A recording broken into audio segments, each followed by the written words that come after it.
이제 민주당으로 갑시다. 아, 나는 설마 했거든.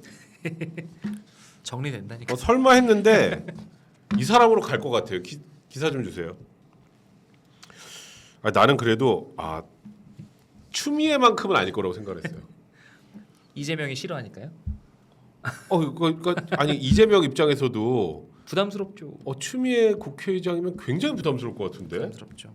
근데 왜 저러는 거지? 그러니까 저도 깜짝 놀랐습니다. 조정식 의원이 갑자기 막 그러니까 단일화를 하고 무슨 정성호 의원이 그래서 사퇴를 해버리고. 나도 그때 희석이 형이랑은 아무래도 정성호 의원 쪽이 아닐까. 네, 저도 그렇게 봤습니다. 근데 갑자기 다 사퇴하더니 추나땡 이쪽이 원래 추나땡 아니야? 그러니까 우원식 의원이 이제 선거하는 척하고. 거기는 그냥 페이크 그냥 페이스메이커 역할만 하는 것 같고. 네, 그런 것 같습니다. 보수의 어머니가 또 이제 국회의장까지 되시려고 그러시는. 그러니까 이게 여러 가지 계산이 있었을 것 같은데, 그러니까 어쨌든간에 이 명심이 작용한 건 분명하다. 그렇지. 근데 명심이 계산하는 노림수가 무엇이냐 이제 우리가 봐야 되는. 그렇지. 그게 중요한 거잖아. 그래서 여러 가지로 저도 생각해봤는데 이게 답이 안 나와요. 왜냐하면 추미애 의원 같은 당선인 같은 경우도 통제가 잘 안 되잖아, 저 양반. 통제도 안 되고 저 사람도 꿈이 있는 사람이잖아요. 그렇지. 그러니까 어떻게 보면 큰 틀에서 잠재적 경쟁자이고 우리가 이제 계열을 봤을 때 오히려 이제 오리지널에 가까운 줄에 가까운 이 민주 계열에서 그렇지. 이 사람은 추미애고 이재명 대표는 오히려 이제 서자인데 뚫고 올라온 사람. 성남 사톱하고 여기. 그러니까 이제 기본적으로 이게 부딪힐 만한 여지가 많아서 추미애는 좀 부담스럽지 않겠느냐 이게 이제 중론인데 이런 이야기를 누가 하는데 좀 혹하더라고요. 저는. 누가? 약간 역할 분담을 할 수 이게 사실 진짜 바람직하지 못한 일입니다. 야당 대표도 아니고 국회의장인데 그러니까 얘기하자면 이런 거예요. 이를테면 국회의장 추미애는 정말 강성으로 여기는 뭐 중립이고 뭐가 아무것도 없잖아. 국회를 완전 강성으로 민주당 밭으로 완전 이제 운영을 하고 오히려 이재명 대표가 거기에 비해서 온화한 스탠스. 그러니까 근데 무슨 이게 말인지 알겠어. 생각해 보면 이재명 대표가 처음에 당 대표 되고 나서 당내 최고위원들 정청래 뭐 이런 사람들 있잖아요. 당내 지도부랑 당 대표의 어떤 뭐랄까 역할 분담을 해가지고 메시지를 내던 것들이 기억이 나더라고요. 저도 그 얘기를 듣는데 딱 스치더라고요. 이제 이 사람들이 당내에서 역할 분담 논리를 아예 이제 다수당이 됐으니까. 그렇지. 압도적인 다수당이 됐으니까 국회 차원으로까지 아예 번지게. 아예 확장시켜서 국회 자체를 완전 민주당 놀이터로 해서 강성으로 끌고 가고 그리고 추미애를 좀 악역으로 그리고 그러니까 소위 말하는 외연확장 중도지향적인 목소리를 오히려 이재명이 내밀어서 내고. 거친 이미지를 상쇄시키는 이런 전략으로 가는 것이 아니냐. 그러니까 나는 사실 그런 생각이 좀 들더라고요. 그러니까 내가 이게 민주당이 하는 것 중에 정말 이건 아니다라고 생각하는 것들이 하나가 이제 검수완박. 우리나라 검찰 시스템을 이번에 또 22대 국회에서 또 한다며.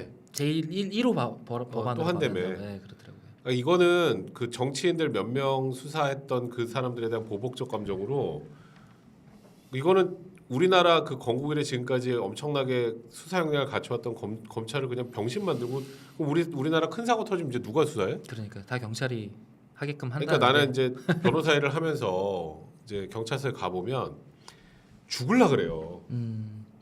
경찰들이요. 왜냐하면 예전보다 해야 할 일이 너무 많거든. 그럼 이제 어떤 문제가 생기냐면 이제 우리가 예를 들어서 고소나 고발을 해도 처리가 오래 걸려. 지금 일부 수사권 가져온 것만으로도. 그것만으로도. 근데 지금 아예 전면적으로 이제 뭐 기소청 만든다고 뭐 좀 그러더라고. 그러니까요. 그럼 이제 앞으로 어떡해? 이제 우리나라 무법천지가 될 수 있는 거거든요. 맞습니다. 근데 그거는 이제 뭐 나는 이제 그거야말로 어떻게든 대통령 거부권 행사하고 국민의힘에서 똘똘 뭉쳐서 그거만큼 막아야 된다고 개인적으로 생각을 하는데 네. 두 번째가 그거야. 국회의장의 정책 중립성 발로 차는 거. 근데 저거는 지금 그러니까 저는 정치학을 연구하는 사람이잖아요. 본업이 어쨌든 그치. 학자니까. 이건 학자입니다. 그러니까 이상한 생각이 자꾸만 드는 겁니다. 그러니까 어떤 생각? 내가 가지고 있던 보편적인 상식, 음. 이 체제에 대한 어떤 상식들, 논리, 이 체제가 작동하는 방식 이런 것들이 대통령제 국가에서 삼권 분립이라는 거는 정말 생명과도 같은 그렇지. 일이고 그래서 국회를 그렇게 그러니까 국회의장의 의전서열의 2위라는 거는 다 그 디자인의 묘가 있는 겁니다. 그러니까 이 사람이 탈당을 해야 되는 걸 규정하고 있는 법률도 그렇고 국회법 자체가 그러니까 국회법이 있어요. 중립을 지켜야 한다고. 그렇지. 기계적인 중립이 됐든 뭔 중립이 됐든, 그러니까 이게 실제로 이걸 운영하는 과정상의 내용상에서는 어쨌든 친정 정당이 있으니까 약간의 팔 안으로 굽고 이 정도는 뭐 좀 그런 건 있겠죠. 그런 건 있을 수 있어도 기본적으로 표면적으로 기계적으로는 중립을 지키게끔 되어 있는 것이 지금 대한민국의 헌법이고 법률 체계입니다. 그게 그 기본적인 룰 세팅이잖아요. 그러니까 이걸 가지고 이야기를 뭐 해석의 여지가 있다 이런 식으로 이따위로 떠드는 것 자체가 저는 이제 약간 뭐랄까 그러니까. 이게 환상 속에 있는 것 같은 거예요. 무슨 얘기를 하고 있는 건가.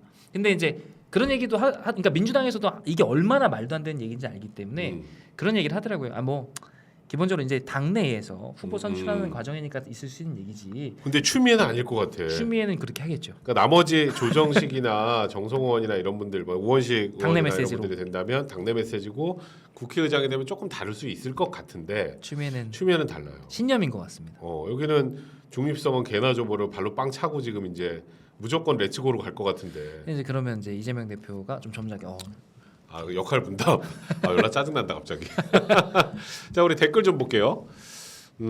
아까 거기까지 봤던 것 같고요. 그라제니님 선거 때 눈치 보고 해도 닥치고 선거 때 눈치 보고 해도 닥치고 이재명 조국 찍는데 압도적인 힘을 이재명에게 보여주는 제1보 이게 무슨 말일까요? 압도적인 힘을 아까 그 검사 인사 얘기하시는 건가 보다. 네. JP님 슬픈 게 뭔지 아세요? 문재인 정권의 조국 수사하다 좌천당 검사들이 이번에 김 여사 수사하다 좌천당했다는 거죠. 야, 저거 되게 슬픈 말이다. 저렇게 또 볼 수 있겠네요. 자기 할 일하던 검사들일 뿐인데 너무 잔인한 거 아닌가 하네요. 그럼... 사실 오늘 진짜 이 검찰 인사는 저도 굉장히 비판적으로 볼 수밖에 없어서 좀 깝깝합니다. 그리고 0204님 가방 수사팀 전격 교체. 가방 수사팀이라고 하네요. 이제 가방 수사팀. 아마 수원지검장인 것 같네요. 그 수사지검장이 아니라 수원지검장 교체한 건 이화영 수사지장이 있겠네요. 근데 이화영 수사는 끝이 났고요. 지금 거의 재판받고 있으니까 공소유지와 관련된 것이고, 그러니까 이재명 대표에 대한 수사는 어차피 실무 이제 밑에 그 수사 검사들이 위주로 하고 있으니까 그거는 뭐 수원지검장이 바뀐다고 그게 무슨 지휘부의 문제는 아니죠. 뭐 크게 문제는 있을 것 같지 않고요. 이재명과 딜한 건가요? 진짜 왜 이러는 거예요? 그리고 검찰총장 사퇴 고심한다네요. 정말 싫습니다 하셨습니다. 이건 진짜 만약에 이원석 검찰총장이 사퇴한다면 이거는 정말 큰일이죠. 정말 큰일 중에 큰일입니다. 그거는 정말 생각하기도 싫은데. 자, 우리 여름조아님 지금 국힘 한 자릿수 자칭 잠룡들이라는 분들 매일 돌아가며 한 위원장님 때문에 참패했다는데 처음 12월에 오실 때 80석도 힘들다고 한 상태에서 108석 했으면 성공한 거 아닌가요? 학폭 집단 린치하는 거 더 이상 보기 힘드네요. 고생하신 거는 누구도 부인할 수 없죠. 그러니까 근데 이제 뭐 어쨌건 한 위원장에 대한 견제건 어쨌건 간에 뭐 총선 이후에 굉장히 박한 건 사실이긴 한 것 같아요. 네. 행복하자님, 곽관용님 반갑습니다. 보수 똘똘 뭉치게 할 수 있는 건 한 위원장님밖에 없습니다. 한동훈 위원장님 팬들이 참 많아요. 그러니까 이게 지금 밖에 여론도 이런 분들이 많잖아요. 제 보수 그렇지. 그러니까 이게 지금 이게 굉장히 희한한 현상이에요. 희한한 현상이죠. 그러니까 지금 일선에서 물러나 있는데도 불구하고 그러니까 어떻게 할지도 내가 뭐 할 거야 이렇게 얘기도 안 했는데 벌써 지금 이제 어떤 역할들을 이미 머릿속으로 다 부여하고 계시는 것 같아요. 그리고 심지어 대부분 여기 있는 분들도 마찬가지로 한 위원장이 전당대회 바로 나오는 거는 혹여 이제 차기 대선을 생각한다면 썩 좋은 일 아니다라는 쪽이 더 많았는데 본인 개인을 위해서도. 네, 근데 지금은 나와야 한다 쪽으로 바뀐 것들. 그냥 지금 생각은 그냥 있으면 더 안 좋아질 것 같다고 생각을 하시는 것들 같아요. 그런 것 같아요. 그러니까 그런 우려를 지워주는 게 굉장히 중요하지 않나 하는 생각 드네요. 깨연님, 백변님 저 이화영 너무 걱정돼요. 우리가 바라는 결과 나오겠죠? 걱정 마세요. 이화영 재판은 뭐 전혀 이제 선고만 남은 상태고 결과는 너무 뻔한데 나는 제일 막 가는 건 저 이화영 저희 술자리 관련해서 무슨 저 특검을 한다고 뭐 해가지고 제가 진짜 제가 여기서 거의 이화영 그 수사 검사랑도 워낙 친해서 여기서도 얘기 많이 했었는데, 그러니까 민주당에서 지금도 얘기하고 싶은 건 그 검사 출신 의원들 이번에 특히 박균택 고검장 출신이었다가 이재명 대표 변호사했던 분 그분은 알 텐데. 근데 아실만한 분이 왜 그런 얘기들을 괴담처럼? 그러니까 나는 그 정도 되면은 뭔가를 영혼을 팔았다고 봐야죠. 난 그렇게 생각이 들어요. 너무 안쓰러워. 그러니까 좀 서글퍼요 사실. 말이 안 되는 얘기가 맞는 거죠 그게. 그러니까 지금 이렇게 물어보잖아. 네. 그냥 왜냐면 너무 얘기를 그러니까 무슨 본 것처럼 얘기를 하니까. 그러니까 이게 검찰청에 한 번이라도 들어가 본 사람은 말이 안 된다는 사실을 너무나 그럴 당연히 수 알 거예요. 없다라는 본능적으로 알아요. 본능적으로 있을 수도 없고. 근데 저걸 마치 있는 것처럼 해서 민영배라는 사람은 뭐 특검한다 그러고 뭐 법무부와 뭐 저 검찰이 진상규명을 방해도 아니 뭐 구치소 가서 아무데나 만나려고 하니까 못 만난 거지. 뭐만 하면 특검한다고 그래. 그래서 이제 그런 게 이제 지금 22대 국회에서 보일까봐 이제 걱정이 많이 좀 돼요. 0202사님, 백변님은 재밌을지 몰라도 전 정말 미칠 것 같아요. 아, 이제 재밌다는 건 아니고요. 좀 허탈해서 웃음이 좀 많이 나오고 추미애 이제 국회의장 얘기 나올 때 결국 지난 미애추 형태를 그대로 이번에 한 거 아닌가요?라고 하셨습니다. 포엑스라지 동료 시민님, 한동훈 죽이면 큰일이에요. 그러니까 저 정도로 골이 깊다. 그러니까 유권자들 이 일반 한동훈 국민들께서 이러면 나라 보시기에도 망합니다. 저렇게 골이 깊은 거죠. 그러니까 저게 많은 분들이 그렇게 느끼는 거 아니에요. 한 편입니다, 여러분. 한 편. 아직 한 편입니다. 그러니까 이제 그게 아직 한 편이라는 말이 되게 공허하게 들리나 봐요, 많은 분들이. 아니, 여전히 저는 여전히 한 편이 돼야 된다인 거야, 한 편인 거야. 그러니까 좋은 파트너십을 형성할 수 있는 모멘텀이 아직 남았다. 아직은 남았다. 그냥 전대전까지 저는 좀 지켜봐야 된다고 생각합니다. 그러니까요. 그건 조금 지켜봅시다, 여러분들. 그라제니님, 킹윤의 한 장관에 대한 의구심은 이재명 구속길에서 천재일호의 기회를 놓치면서 당시 떠도는 전원에 의하면 당시 실질심사 담당 검사를 담당 판사겠죠.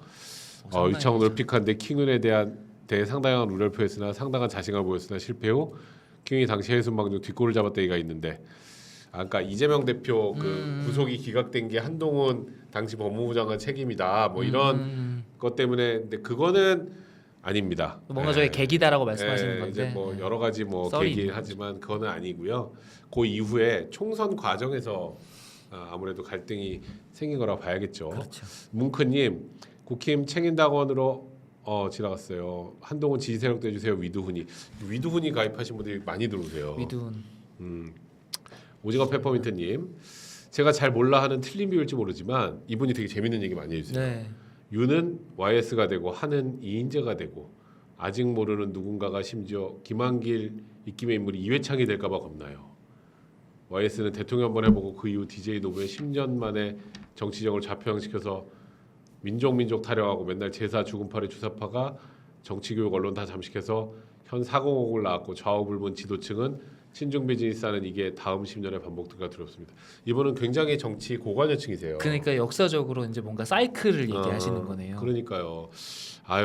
이제 일단은 지금 저도 아직은 뭐 윤석열 대통령과 한동훈 위원장이 완전히 돌아올 수 없는 강을 건넜다고는 생각하지 않고 어떻게든 제가 자꾸 이렇게 비판적 시각을 내는 건 네, 걱정되셔서. 걱정되고 윤석열 대통령과 한동훈 위원장이 이제 뭔가 다시 화합하는 모습 보이려면 결국 윤석열 대통령의 역할이 중요하다고 제가 얘기를 하는 거고 그렇죠. 그런 취지입니다.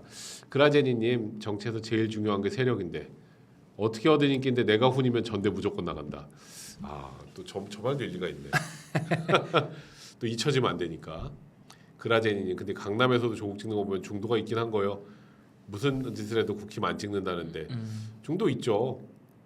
중도에 있지. 결정을 못한 분들이 이제 어떤 시기나 이슈에 따라서 이렇게 움직이시는 분들은 항상 있죠. 항상 있는데 이게 점점 커지는 게 문제입니다. 커지는 게. 그러니까 정치에 대한 혐오나 정치 자체에 대한 불신이 높아지다 보니까 이 콘크리트라는 것이 사실은 양쪽 다 어느 정도 좀 허물어지기 시작했다. 그러니까 저도 이건 시대가 가면 갈수록 좀 각 정당의 과제가 될 거라고 생각해요.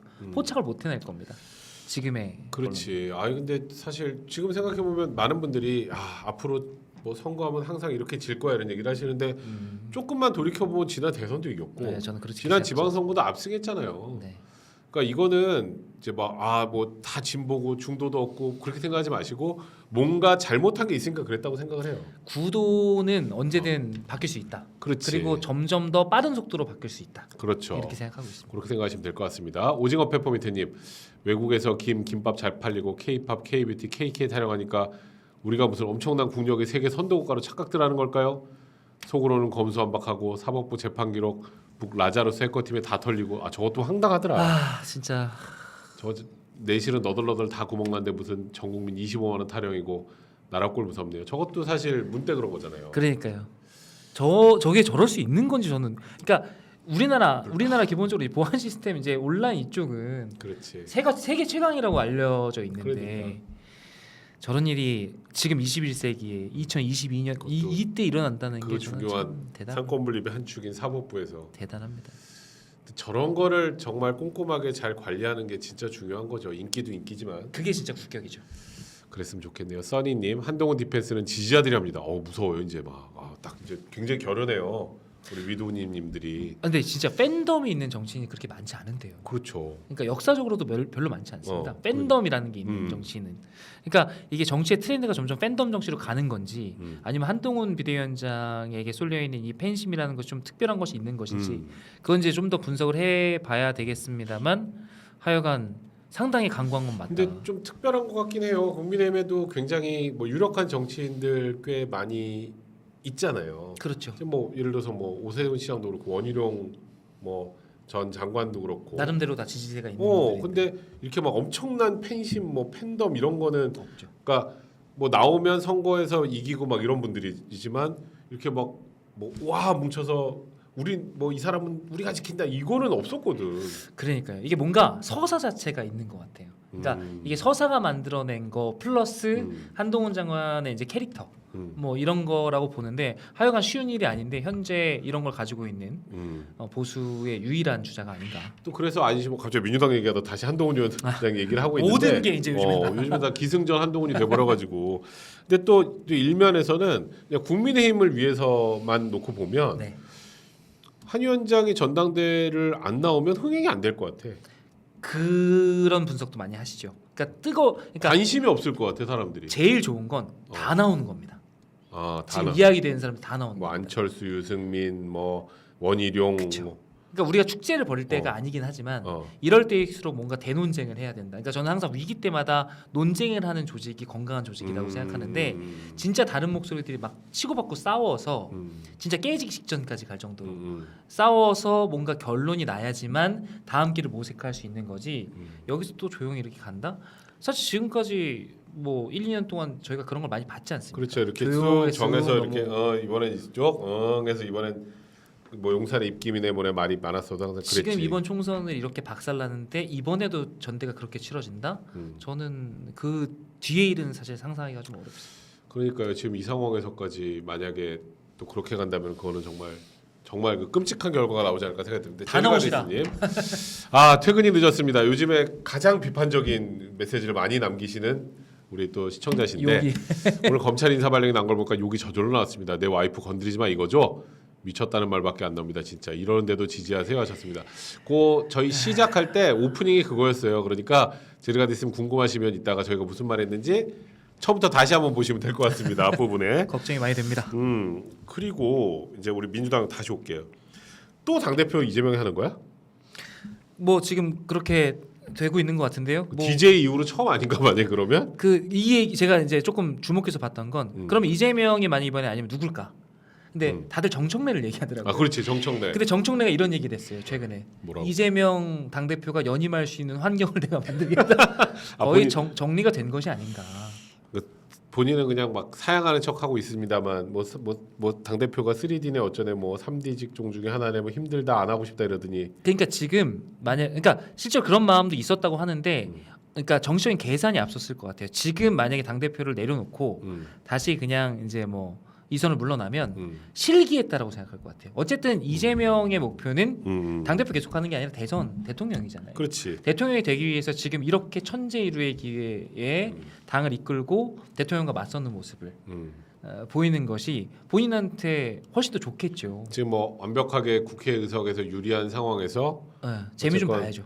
근데 이제 이렇게 해서 당 대표로 전면하서면 뭐 본인들이 뭐 지금 뭐 25만 원 뭐 1인당 나눠주는 것도 처분적 법률을 만든 데는 많은 데는 하는데 그럼 본인들 책임을 다져야 될 텐데. 그러니까 이미 호랑이 등에 올라탄 지 오래됐어요. 올라탔으니까. 그리고 거기에 대해서 예를 들어서 우리가 저는 이제 너무 놀라운 게 뭐냐면 거기에 대해서 당이 너무 사당화되는 거 아니야? 이런 비판이 너무 식상해질 정도로 민주당 내에 이게 너무 당연한 게 이재명 당이 돼버린. 근데 저는 이게 이해가 이게요. 좀 놀라운 게 여당은 그럴 수 있습니다. 그러니까 여당 같은 경우 예전 총재 시절에 대통령이 당 총재를 겸직할 때 그냥 당에다 이렇게 하면 쭉 그냥 쫙 하면 되는. 하명하면 가고 레츠고 하고. 야당이 이런 적이 있었나요? 야당이? 그러게. 총재 시절도 아니고. 그러니까 이게 가능하다라는 것도 놀랍고 이것들을 전혀 두려워하지 않는 지금 민주당의 여러 가지 인식 구조나 이런 것들을 보면 하여간 여러모로 처음 보는 그런 풍경들을 보고 있다. 그러니까 일단은 뭐 여론조사상으로는 연임 반대, 연임 찬성이 딱 절반이더라고. 45대 44. 그러니까 두려워하지 않습니다. 그러니까 그런 걸 두려워하지. 필요하면 않는다. 합니다 그냥. 이재명은 합니다. 그러니까 일단은 지금 이제 이재명 대표가 이제 진짜 본격적으로 다시 또 당 대표가 되면 이전 당 대표 때하고는 좀 다르지. 예. 이번에 어쨌건 총선을 승리를 이끈 당 대표니까 조금 더 점잖게 나오지 않을까. 이제 점잖게 나올 거다. 무게감 있게. 대통령 되고 싶어서 뭐 이미 여의도에선 대통령, 여의도 대통령이라고 하니까. 대통령이라고 근데 다 하니까. 일단 그 사법 리스크가 해결이 되지는 않을 텐데. 근데 기본적으로 그게 어쨌든 간에 지금까지 이게 좋은 방패막이가 된다는 걸 본인도 어쨌든 학습했잖아요. 그렇지. 그러니까 뭐 이제는 뭐 영장 실질 심사 관련해서 뭐 체포동의안 이런 거랑은 이제 좀 이제 떨어져 있는 거고 이제 다 재판을 받고 있으니까. 예. 근데 일단은 다른 건 몰라도 공직선거법 위반하고 위증교사는 유진교사 빼박 아니에요. 그럼 빼박이고 올해 안에 무조건 결론이 날 수밖에 없어요. 근데 사실은 저희가 법리적으로 이러면 안 되지만 그 정치적으로 봤을 때 이제 뭐랄까 정치적인 딜이라는 것들이 있잖아요. 근데 그게 사법부를 끼고 하는 딜은 내가 보기에 불가능하다고 생각하지만 모르겠지만 예. 사면은 모르겠지만 유무죄를 딜을 할 수는 없는 거 아니겠어요? 시기를 딜을 할 수 있죠. 시기를. 그러니까 그런 걸 가지고 예를 들어서 그러니까 이게 만약 가능하다. 그러니까 물론 우리 대장님께서는 지금 그게 쉽지 않아 현실적으로 이렇게 말씀하시지만 만약에 그런 일들이 일어난다고라고 하면 기본적으로 민주당이 가지고 있는 그리고 이재명 대표가 가지고 있는 무기가 21대보다 22대가 더 많다는 거예요. 22대가 더 많다. 그런 측면에서 대표를 유지했을 때 본인이 가져갈 스테이크 있는데 이걸 뭐 굳이 해주겠다는데 마다할 분이 아니죠. 근데 하여튼 진짜 요즘에 이제 나는 좀 걱정이 되는 건 우리가 희석형이랑 조기 대선, 만기 대선 뭐 이런 표현을 많이 썼는데 그러니까 절대 있어서는 안 되는 일이지만 근데 지금 사실 민주당도 그렇고 조국 혁신당도 그렇고 탄핵 얘기가 밥 먹듯이 나와요. 그러니까 저는 윤석열 대통령, 그러니까 물론 저는 여당 소속이지만 또 윤석열 대통령을 꼭 좋아하고 뭐 지지하고 이래서가 아니라, 그러니까 한 나라의 민주주의 제도가 이렇게, 그러니까 우리가 짧은 민주주의가 아니에요. 그리고 그럼. 이 다이나믹스가 상당히 위대한 다이나믹스인데 이렇게 뭐랄까 발달된 민주주의 국가에서 이렇게 탄핵, 특검, 그러니까 이 비상의 언어들, 그러니까 정상이 아니라 비상의 맞아. 언어들이 이렇게 상식적으로 나온다는 게 얼마나 위험한 신호인지 사실은 잘 모르시는 것 같기도 하고 민주당은 알면서 그렇게 한다는 점에서 저는 비판을 안 할 수가 없습니다. 무섭다니까 요즘에. 그러니까 저 사람들은 그러니까 무슨 전가일보도처럼 꺼내요. 그리고 그러니까 야당의 역할이 견제와 균형입니다. 그렇지. 대통령제에서는 대통령과 행정부를 견제하고 균형하는, 그러니까 견제하는 거랑 겁박하는 건 달라요. 근데 그럼. 저는 지금 민주당에서 최근에 내놓고 있는 메시지, 아니 너무 당연하게 뭐 우리가 140석일 때도 박근혜 대통령 탄핵당했어 이런 얘기를 원내대표가 나와서 매체에서 해요. 그러니까 이건 금도고 뭐 이런 게 아니라 그냥 민주주의 제도 자체에 대한 신뢰를 막 정치인들이 스스로 무너뜨리는 겁니다. 그러니까 지지율이 낮다고 대통령을 탄핵할 수 있는 건 아니잖아. 그러니까요. 그러니까 지금 근데 딱 그런 취지고 그리고 뭐 그래서 막 예를 들어서 최상병 특검 또 지금 22대 올라가자마자 하겠지만 네. 김여사 관련해서 또 특검 오늘 뭐 검찰 인사 때문에 더 할 것 같아. 내일 장난 아닐 것 같은데. 그러니까 저 사람들은 딱 잘 걸렸다 이거고 탄핵 이야기를 할 줄 사실은 우리가 총선 전부터 알았죠. 그렇지. 어떻게 될 거라는 걸 그렇지. 알았죠. 근데 이걸 실제로 목도하고 보니까 전 진짜 어지러운 거예요. 그러니까 저는 아까 말씀드렸듯이 거기다 어쨌든 국회의장은 추미애야. 그러니까 정치학을 가르쳐야지. 어떡하니 이거? 근데 지금 집권 여당이 있는데 하여간 역할을 뭔가 이제 열심히 해보도록 하겠습니다. 그런데 하여간 제가 보기에는 이거는 그러니까 이게 좀 약간 이론적으로 얘기해서 민주주의라는 제도가 최고의 제도라고 시대 정신이라고 일컫는 거는 총칼 없이 어떤 그렇지. 유혈 사태 없이 뭐 권력을 교체할 수 있다는. 그렇지. 제가 총선에 졌잖아요.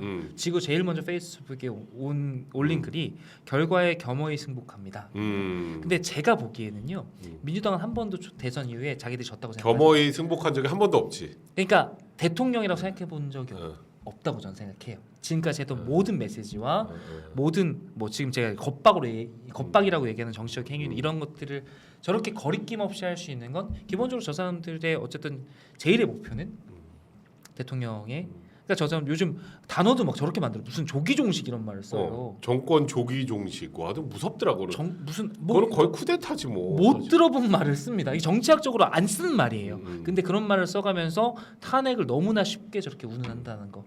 그리고 상식적인 어떤 뭐 이렇게 수사기관이 이제 수사를 하고 있는데 특검 자체를 너무 쉽게 꺼내는 거. 뭐만 하면 특검이라고 그러고. 그러니까 저는 이런 것들이 다 뭔가 비상할 때 나오는 언어들인데 그렇지. 그런 것들이 너무 비상할 때 나오는 것들을 상시적으로 쓰니까 아예 그냥 특검청을 하나 만들지. 그러니까 특검청 만든다는 얘기 하시더라고요. 그러니까 이게 공수처가 원래 특검청 비슷한 느낌 아니었어 원래? 약간 그러니까 만들 때? 비정상의 정상화 막 이런 얘기를 하는데 비정상의 정상화가 좀 다른 의미로 전 쓰이고 있다 민당에서는 지금. 그러니까 맨날 위기고 맨날 전쟁이에요 저 사람들은. 본인들이 다수여도 자기들이 약자고 되게 재밌어. 그렇죠. 그리고 자기들을 수사하면 정치 탄압이고 네. 자기들에서 루머가 나오면 그다음에 반대쪽에는 뭐 그냥 지나가는 말 한마디만 나와도 다 사실인 것처럼 해서 뭐 예를 들어서 장시호 이야기도 그렇고 뭐 이화영도 마찬가지지. 저는 다 좋은데요. 어. 뭐 비판도 좋고 다 좋은데 그 중에 제일 위험한 게 아까 전 대장님 말씀하셨던 이런 탄핵이나 이런 비상의 언어들을 너무 그냥 거리낌 없이 너무 쓰는 막 거예요. 쓴다. 이게 국민들이 역치가 계속 낮아집니다. 이게 얼마나 위중하고 정말 큰 일인지 사람들이 느끼는 감정들이 점점 무뎌져요. 그러니까 아니 뭐 사실 뭐 지금 우리가 탄핵을 현실에서 얘기하는 것도 아니지만 탄핵이란 워딩이 나오는 거에 대해서 굉장히 나도 불편함 많이 느끼는 게 박근혜 전 대통령 탄핵되고 그리고 불과 얼마나 지났다고. 그러니까요.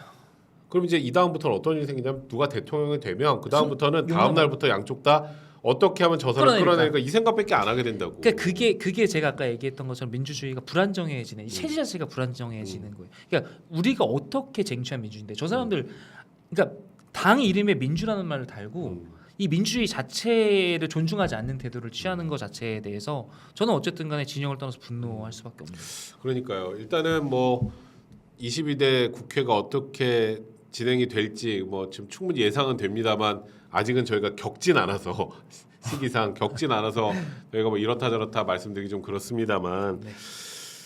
이게 변화가 근데 이게 또 문제는 그렇다고 의석수 자체가 너무 이쪽으로 원사이드하게 가 있는 상황이라 국민의힘에서 막 엄청나게 뭔가를 견제하거나 막을 수 있는 방법도 수단이 없는 없어요. 거고 네. 그래서 저는 늘 얘기하지만 대통령실에서 좀 드라마틱한 변화가 좀 있어야 이런 논란을 좀 빨리빨리 잠재우고 일단 제일 중요한 거 그리고 보수 자체가 뭉칠 수 있게 만들어 주려면 생각이 다를 수 있잖아요. 이 안에서 생각이 다 똑같은 그게 공산주의지 이거는 다 다른 그 사람들의 생각을 모아서 끌고 나가는 거 아까 말했던 것처럼 치열하게 토론을 해서 결과를 내고 끌고 나가는 거 중요한데 우리 편 내 편 이 안에서까지 그걸 싸우는 건 진짜 아니다. 네. 그리고 그게 어떤 본질과는 상관없는 다른 요소들, 뭐 이해관계, 뭐 이런 것들, 뭐 권력 암투 이런 것들이 주요 요인이라는 것 자체가 비극인 거고 진짜 싸우려면 우리가 진짜 싸울 만한 주제를 가지고 싸우면 좋죠. 그렇지. 그런 것들은 괜찮다. 그리고 저는 전당대회 정도 크기가 돼야 그게 가능하다라고 생각합니다. 그래서 아휴 그러니까 말이에요. 뭐 얘기하다 보니까 벌써 1시간 반이나 갔어요. 아, 예. 우리는 원래 노가리를 까면 끝. 저번에 희석으로 2시간 한 적도 있어요. 노가리 까다가. 두 분은 그러실 것 같습니다. 우리 그라제니님 솔직히 2,500만 원 받겠는데 25만 원 내가 거지냐 이 사또라는 단어도 우리 희석형이 처음 만든 사또. 성남 사또파. 성남사또. 성남 사또파. 네. 제르가디스님 이재명과의 회담 비선 논란에서 다음 대선에 도움이 될 거란 말이 농담으로 들리지가 않습니다. 저게 진짜 또 난리가 났던 말이잖아요. 진짜 이재명이 대통령이 되던 말던 나랑 살리고 한동훈만 막는다 이렇게 할까봐 걱정됩니다. 넌 나에게 모욕감을 줬어. 이 대사가 생각나네요. 저러진 않겠죠. 그러진 않아요. 저러지 않을 거라고 저희도 믿고 네. 저희가 이제 어쨌건 뭐 매주 월요일은 이제 우리 곽관영 위원장 그리고 우리 둘이 할 때도 있고 또 누군가 올 때도 있고 네. 목요일도 이제 일단 고정 라인업인 거예요. 목요일은 저랑 이제 희석영님이랑 하고 둘이 할 때도 있고 또 셋이 할 때도 있고 그렇게 끌고 나갈 거니까요. 이제 앞으로 정치 상황 변하면서 또 저희가 잘 분석을 해드릴 테니까 많이들 들어와서 봐주시고 예전보다는 확실히 이제 보수 전체적인 채널 자체가 조금 침체돼서 네. 그냥 여러분들도 답답하시겠지만 그래도 이럴 때일수록 열심히 듣고 공부하고 하시는 게 좀 좋지 않을까 생각 듭니다.